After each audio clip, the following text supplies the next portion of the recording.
This Randonautica app got a rate odd concept behind it, it has. In essence, it's just another walking application.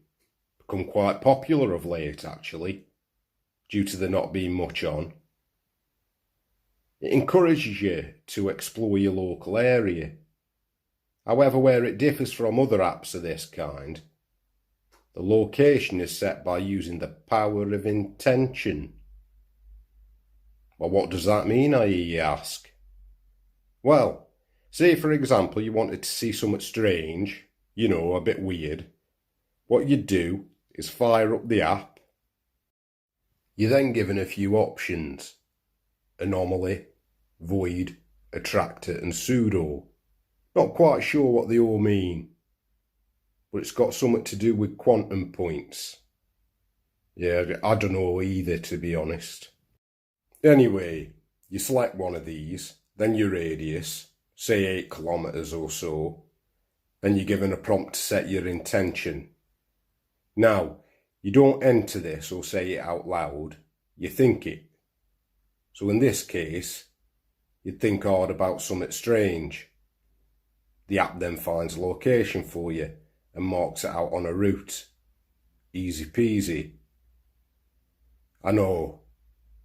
Sounds a little far-fetched, doesn't it? And I'd be inclined to agree with you. However, t'other day one of our regulars come in, a lad called Josh. You might have seen him about. Big lad. Got a backpack on all the time. No. Well anyway, our Josh is right into his urban exploring. Looking round condemned buildings and all that. Got quite a good Instagram page actually. Urbex Penguin I think it's called. Something daft like that. Anyway, like I said, he were in t'other day, looking a bit puzzled. Not as self-assured as usual somehow. So I says, "Here, Josh, you alright, kiddie? Look like you're mulling something over." Gives me this unsure look, then blurts out, "Do you know if there's anything going on hereabouts?" "Oh, you're gonna need to be a bit more specific than that, mate. What do you mean?" "Like one of them living history things."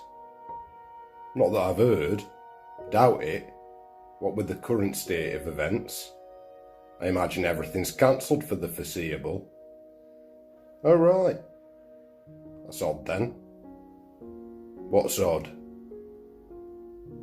"Well, I've just seen some lads hanging about near the north exit of the Gladstone Tunnel. Dressed like, Romans.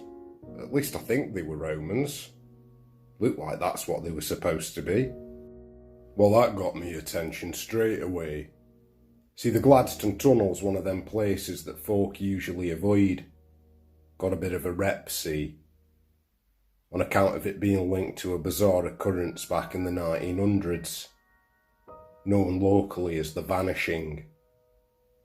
On the 13th of July 1920, the passenger train Newtonian were heading northbound to Manchester. It entered the Gladstone Tunnel at 3 p.m. and never came out. The tunnel was searched, of course, but of the train, nothing were found. No wreckage, no passengers, nothing. It was as if it had simply vanished, swallowed up by the darkness of the Gladstone. To this day there's been no explanation for the disappearance. It remains one of the county's great unsolved mysteries. So I says to Josh, "What the bloody hell were you doing by the Gladstone?" "I was trying out this Randonautica app." He then proceeds to tell me about the app. Same thing I told you. I set my intention to fracture. First thing that popped into my head. No idea where it came from, but before I could think of anything else, the route was set. So I thought, sod it, may as well get walking. I entered the tunnel around 3 in the afternoon. Took me at least 15 minutes to get to the other end. It's longer than you think in there, And just as I exited, my phone died, which was a bit annoying and strange. It had been at around 80% battery on entering, but I paid it no mind, My destination had been displayed as being 5 minutes walk due north from the tunnel exit in a straight line, so I just carried on. That's when I spotted 5 figures, chilling out on a grass verge just up ahead. As I got closer, I noticed they had all this Roman kit. Shields, spears, and this big dragon-headed standard, which they propped up not far from where they were resting. Obviously, you don't see that every day, so I thought, I'll go have a natter with them, see what they're all about. So I said hello, remarked that the kit looked interesting and must have cost a fair whack. They just looked at me, somewhat puzzled. One of them was staring gape-mouthed, pointing at my coat. But I pressed on. "Ooh, you with the Beeb? Like for a documentary or something like that?" That's when one of them decided to get up and walk over to me. Looked to be the more senior of the group. Cut quite an imposing figure, if I'm honest. Had a good inch on me, broader as well, with a thick neck and veiny arms. Immediately he starts talking at me in this strange language. Sounded vaguely like Latin, but heavily accented. He was quite animated. I got the distinct impression that he was in no way happy with my presence. He ended his diatribe with what I assumed by his tone was a question. Obviously, I didn't know how to respond, so I just pointed back the way I'd come and gave him a big thumbs up, thinking, bloody hell, this one's gone full method. To which he just gave an exasperated sigh, shook his head, and aggressively gestured for me to go. To which I wasn't going to argue. I clearly wasn't welcome, and he was armed to the teeth, so, discretion being the better part of valour and all that. So I made my way back, and here I am now. Not sure if the app's all it's cracked up to be, but my experience was certainly unusual. As he said this, a sound emanated from his coat pocket, the distinct vibration of an incoming message, followed by another, and then another. Josh gave me a rather confused look. Bloody hell, I'm popular. Looks like the phone's working now at least. He looked down at his phone, and then back at me, suddenly very pale. What day is it? 28th of July, mate.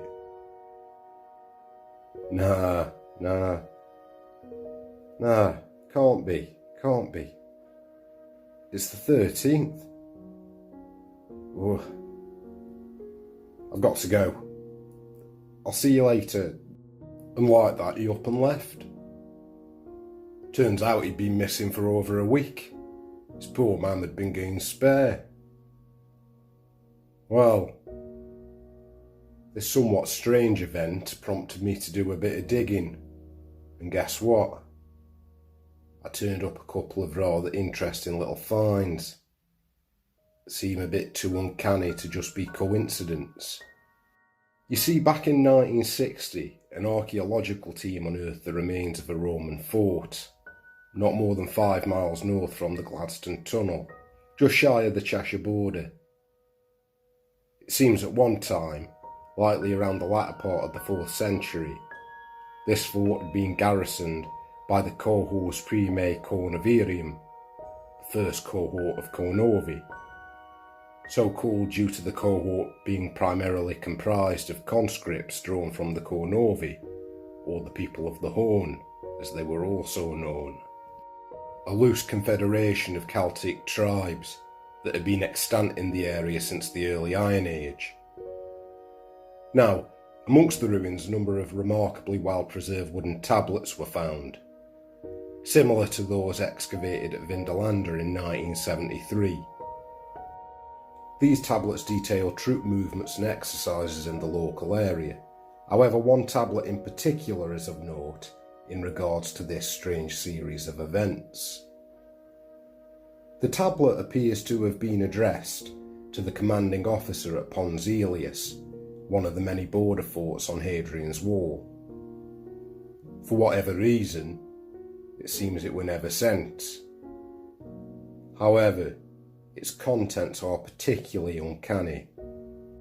It describes how the cohors Kornovi had been stricken by dread and refused to move from the safety of the fort, through fear of being assailed by a creature described as the Serpent of Iron.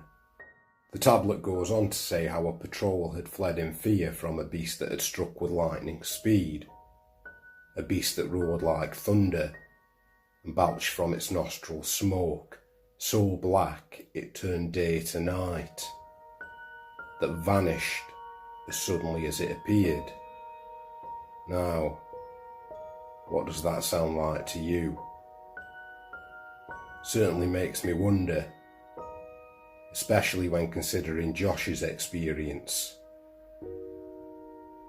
Was he in fact led to a fracture in time, a doorway to the past, lying dormant within the Gladstone Tunnel?